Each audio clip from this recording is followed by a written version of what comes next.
আরে ভাই, অনেক শো আপ করেছিস, অনেক হাততালি পেয়েছিস, এবার দয়া করে মাঠ থেকে বের হ। অনেক সময় চলে যাচ্ছে, তাড়াতাড়ি বের হ যা। হ্যাঁ, ড্যারি মিচেলের সঙ্গে ঠিক এমনটাই করেছেন বিরাট কোহলি।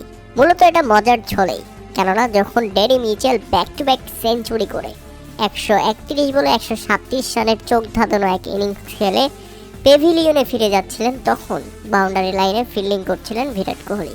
তার ইনিংসে তাকে সাধুবাদ জানিয়েছেন বিরাট কোহলি, তালি দিচ্ছিলেন নিজেও।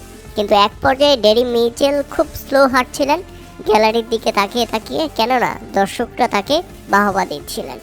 কিন্তু বিরাট কোহলির কাছে মনে হয়েছে সে খুব স্লো মাঠ থেকে বের হচ্ছে, তাই সেটা সহ্য হয়নি বিরাট কোহলি এবং তাকে ধাক্কা দিয়ে মাঠ থেকে বের হয়ে যাওয়ার অনুরোধ করেন তিনি, এবং ধাক্কা দিয়ে মাঠ থেকে বেরও করে দেন তিনি, যে অনেক হয়েছে ভাই, আর না, এবার বের হো মাঠ থেকে।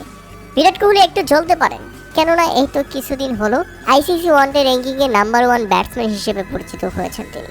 কিন্তু এবার সেই নাম্বার 1 ব্যাটসম্যান থেকে বিরাট কোহলিকে ধাক্কা দিয়ে সরিয়ে দিয়ে সেখানে পৌঁছে গেলেন ড্যারি মিচেল। ভারতের বিপক্ষে প্রথম ওয়ানডে ম্যাচে 50, দ্বিতীয় ওয়ানডে ম্যাচে সেঞ্চুরি এবং তৃতীয় ওয়ানডে ম্যাচে আবারও সেঞ্চুরি। ব্যাক টু ব্যাক ম্যাচে back to back century. ড্যারি Mitchell তাই তো পৌঁছে গেছেন আইসিসি ওয়ানডে র্যাঙ্কিংয়ে বিরাট কোহলিকে 2 নম্বরে সরিয়ে দিয়ে 1 নম্বর পজিশনে চলে এসেছেন ড্যারি Mitchell.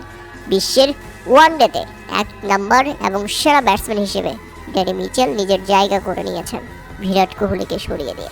ড্যারি Mitchell ICC one day ranking থেকে বিরাট কোহলিকে ধাক্কা দিলেন, আর বিরাট কোহলি মাঠের পারফরমেন্সে মাঠ থেকে বের করার জন্য ড্যারি মিচেলকে সরাসরি ধাক্কা দিলেন। ব্যাপারটা খুবই এনজয় করেছে ভক্ত সমর্থক থেকে শুরু করে ধারাভাষ্য কক্ষ থেকেও। তাদের শেষ পর্যন্ত নিউজিল্যান্ড প্রথমে ব্যাটিং করতে নেমে নির্ধারিত 50 ওভারে 8 উইকেট হারিয়ে 337 রানের বিশাল লক্ষ্য দাঁড় করায়। আশা করছি এ ম্যাচে হেরে যাবে ভারত এবং সিরিজ জিতে নেবে নিউজিল্যান্ড ভারতের ঘরের মাঠে।